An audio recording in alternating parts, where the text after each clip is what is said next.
తెలంగాణ అంతటా యూరియా కష్టాలు ఇప్పట్లో పోయేటట్లేదు. సిద్దిపేట జిల్లా దుబ్బాకలో తాజాగా యూరియా కోసం క్యూ లైన్లో నిలబడి సొమ్మసిల్లి పడిపోయిన గంభీర్పూర్ గ్రామానికి చెందినటువంటి సీతవ్వ అనే మహిళా రైతు.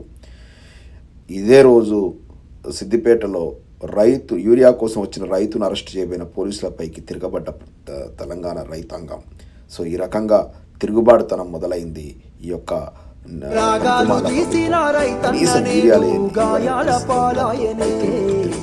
రాజులే బతికిన రైతన్న నేడు దారిలే నోడాయనే.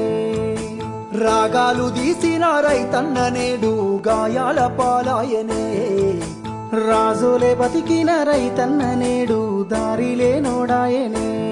నాడు పచ్చని పంటల్లో నెలవంక తీరు నిలిసిన రైతన్నా వాడిపోయి నేడు రాలిపోతున్నాడు ఎవ్వరి పాపమన్నా. దేశానికే తిండి పెట్టేటి రైతు చేతులెత్తి వేడుకుంటుండు నేడు, చేతులెత్తి వేడుకుంటుండు నేడు. ఒక్క యూరియా బత్త కోసం పడిగా పూలు కాస్తున్నారు. తన పంటను బతికించగా అయ్యో తండ్రులు పడుతున్నారు.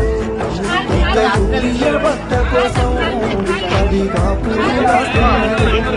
తన పంటను బతికించగా అయ్యో తండ్రులు పడుతున్నాడు.